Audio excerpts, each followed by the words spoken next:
আপনারা তো স্বাধীনতা দিবস শুনেছেন, মে দিবসও শুনেছেন, কখনো কি পাস্তা দিবস শুনেছেন? 25শে অক্টোবরকে কিন্তু পাস্তা দিবস হিসেবে চিহ্নিত করা হয়েছে। এটি কিন্তু ইতালির খুব একটি জনপ্রিয় খাবার। অনেকে বলে থাকেন যে চীন নাকি ফার্স্টে পাস্তা আবিষ্কার করেছেন, কিন্তু অনেক রিপোর্টরাও দাবি করে থাকেন যে রোমানরা নাকি পাস্তা আবিষ্কার করেছেন। তো আমরা এইসব কন্ট্রোভার্সিতে যাচ্ছি না, আমরা সরাসরি চলে যাচ্ছি রেসিপির দিকে। তো আমরা ইটালি রোমান চীনে যাচ্ছি না, আমরা আজকে বানাবো হচ্ছে ইন্ডিয়ান স্টাইলে স্পাইসি রেড সস পাস্তা। চলুন বানানো যায়। ওহো, আমি তো একটা জিনিস বলতে ভুলে গেছি, দাঁড়ান। আজকে তো আমি রেড সস পাস্তা বানাবো না, শুধু আমি তো আজকে বানাবো চিকেন রেড সস পাস্তা। তো এটি কিন্তু আমি কয়েকটি স্টেপে বানিয়ে নেব। তো ফার্স্ট স্টেপে কি করবো, একটি সস তৈরি করে নিতে হবে। তার জন্য কিন্তু আমার টমেটোটাকে কেটে নিতে হবে। এখানে কিন্তু আমি সস তৈরি করার জন্য যে পেঁয়াজ, আদা, রসুন যে কেটে নিয়েছি, সেগুলো কিন্তু আমরা হালকা করে সতে করে তবে কিন্তু মিক্সারে মিক্স করে একটা সস তৈরি করব। কিন্তু এটা কিন্তু একবারে যে অনেকে আছে যে পেঁয়াজ, রসুন, আদা একবারে দিয়ে দেয়, সেটা দিলে কিন্তু যে পারফেক্ট যে পাস্তার যে সস সেটা কিন্তু তৈরি হবে না। তো ফার্স্টে একটুখানি পেঁয়াজ, রসুন, আদাগুলোকে কিন্তু ফ্রাই করে নিয়ে তারপরে মিক্সিতে পেস্ট করে সস তৈরি করতে হবে। এই জন্য একটু ফ্রাই করে নিই। ফার্স্টে এখানে আমি আন্দাজ মতো 1 চামচের মতো তেল দিয়ে নিলাম। তো খুব একটা কিন্তু ভাজা যাবে না, খুব একটা ভাজলে কিন্তু মানে গ্রেভিটা ঠিকঠাক তৈরি হবে না। প্রত্যেকটা স্টেপ কিন্তু খুব ইম্পর্টেন্ট। ইনগ্রিডিয়েন্টসগুলো কিন্তু খুব একটা ভাজা যাবে না। এখানে টমেটো দিয়ে দিতে হবে। টমেটো দেওয়ার পরে কিন্তু টমেটোর যে জলটা বেরোবে সেটা জাস্ট একটু শুকালে কিন্তু আমাদের মিক্সিতে দিয়ে দিতে হবে।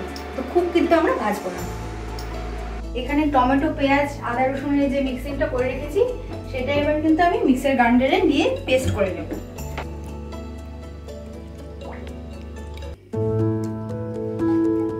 আমি যে মিক্সিংটা জারে ভরে নিয়েছি সেটাকে কিন্তু আমি গ্রাইন্ডারে এখনই গ্রাইন্ড করবো না, এটা যেটা সেট করে এভাবে রেখে দিব একটু ঠান্ডা হওয়ার জন্য। যদি আমরা গ্রাইন্ডারে এরকম করে বন্ধ করে দিই আর এটা কিন্তু খুব গরম, তাহলে কিন্তু দুটো মিক্স করে কিন্তু একবার কৌটোটার মুখটা কিন্তু একদম উপচে উঠে পড়বে এবং আপনারা ভাববেন যে বাবা এরকম কেন হলো, এরকম তো বলেনি।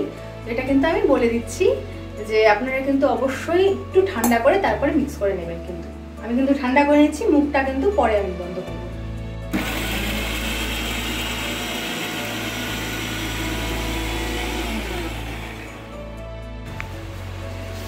তো আমার পেস্টটি কিন্তু তৈরি হয়ে গেছে।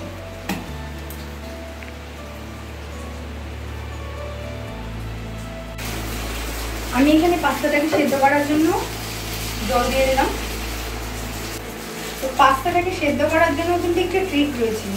তো সেটা হলো, পাস্তাটাকে যদি সেদ্ধ করার সময় 1 চামচ তেল না দিন, তাহলে কি হবে, পাস্তাটা একটার সঙ্গে আরেকটা কিন্তু লেগে যাবে এবং খেতেও খুব একটা টেস্ট হবে না। কিন্তু অবশ্যই কিন্তু পাস্তাটা সেদ্ধ করার সময় তেল দিতে হবে।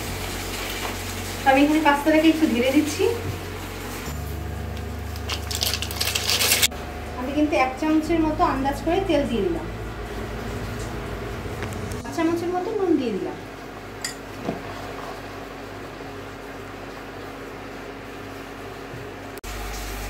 তো আমি যেহেতু চিকেন পাস্তা বানাবো, তো সেজন্য কিন্তু চিকেনটাকে বয়েল করে রেখেছিলাম। চিকেনটা বয়েল করতে হবে, না খুব বেশি বয়েল, না খুব কম, যেন চিকেনের একটা টেক্সচারটা যেন ঠিকঠাক থাকে। তো এখানে কিন্তু বয়েল করে রেখেছিলাম, যে স্টকটা বেরিয়েছে সেটাও কিন্তু আমরা পাস্তাতে ইউজ করবো। তো এখানে আমার চিকেনটাকে একটুখানি কেটে নিতে হবে।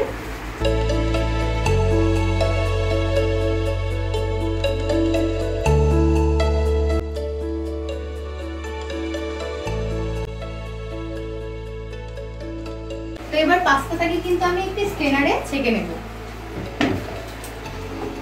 আমি এখানে একটা স্ট্রেনার নিয়ে নিয়েছি।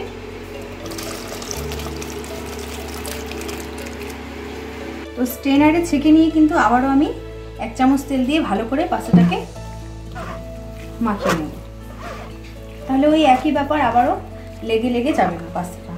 এটা কিন্তু অবশ্যই মনে থাকবে, নাহলে কিন্তু পাস্তা কিন্তু একটার সঙ্গে আরেকটা লেগে যাবে। পাস্তা কিন্তু খুবই একটু সেদ্ধ হলে একটু আঠালো আঠালো ভাব হয়ে যায়, সেই জন্য। তো আমরা কি কি দিয়ে দিলাম, ফার্স্টেই তেল দিয়েছি, তারপর বাটার দিলাম, তারপর দিলাম আদা রসুন কুচি, তারপরে চিকেনগুলো ছেড়ে দিলাম, তারপরে দিয়ে দিলাম হচ্ছে চিকেনের সঙ্গে চিলি ফ্লেক্স, তারপরে হচ্ছে মিক্স হার্বস, লঙ্কার গুঁড়ো, গোলমরিচ গুঁড়ো, একটু নুন, আর হচ্ছে দিয়ে দিলাম, আর তো কিছু দেয়নি না, তো যাই হোক, এবার ভাজা ভাজা করে দিই একটু। করা পেঁয়াজগুলো দিয়ে দিয়েছি, এবার ক্যাপসিকামগুলো দিয়ে দিলাম। এবার গ্রেভিটা যে বানিয়ে রেখেছিলাম সসের জন্য সেটা কিন্তু দিয়ে দিলাম। এখানে যে আমি চিকেনের স্টকটা রেখে দিয়েছিলাম সেটা কিন্তু অল্প ঢেলে দেবো। আমি চিকেনটা কিন্তু গোলমরিচ আর বিট নুন আর লেবুর রস দিয়ে কিন্তু একটু সেদ্ধ করে নিয়েছিলাম, তাহলে কিন্তু চিকেনের যে কাঁচা গন্ধটা সেটা কিন্তু চলে যাবে। এবার কিন্তু টমেটো কেচাপ দিয়ে দেবো। এবার দিয়ে দেবো মিউনিস। আমি এই গ্রেভিটাতে কিন্তু একটু চিজ দিয়ে দেবো, তাহলে কিন্তু খেতে খুবই ভালো লাগবে। কিন্তু দেখুন আমি কিন্তু চিজটাকে গ্রেট করে দিয়ে দিচ্ছি। এখানে কিন্তু আমি আরেকটু লঙ্কার গুঁড়ো দিয়ে দেবো। আমি কিন্তু এখনো অবধি নুন দিইনি গ্রেভিটাতে। এর কারণ হচ্ছে নুন দিলে কিন্তু অনেকগুলো সস পড়লো, তাহলে কিন্তু সসের মধ্যেও কিন্তু অল্প নুন থেকে যায়। তো সসের মধ্যে যদি নুন থেকে যায় আর আমি যদি আগে থেকে নুন দিয়ে রাখি তাহলে কিন্তু ব্যালেন্স হবে না, অনেক সময় কিন্তু নুন কাটা হয়ে যেতে পারে।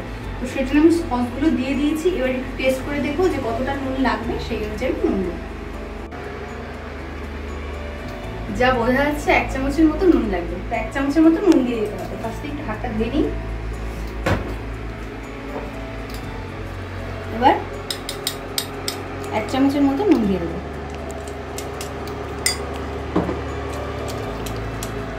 একটু গোলমরিচ দিয়ে দিলাম, তাহলে একটু ঝাঁঝালো ব্যাপারটা একটু আসবে। গোলমরিচটা কিন্তু একটা ঝাঁঝালো গন্ধ, স্মেলটাও কিন্তু লাস্টে ভালো লাগে খেতে।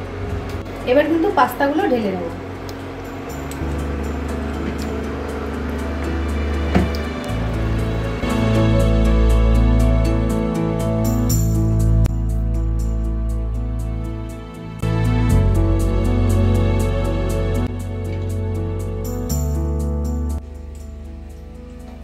তো খাদ্যরসিক বাঙালিরা, আমার এই ভিডিওটি কেমন লাগলো অবশ্যই কমেন্টস বক্সে জানাবেন, এবং যদি ভিডিওটি ভালো লেগে থাকে তাহলে চ্যানেলটিকে সাবস্ক্রাইব করুন, এবং পরবর্তী ভিডিও নিয়ে খুব তাড়াতাড়ি চলে আসবো। তো আজকের জন্য নমস্কার।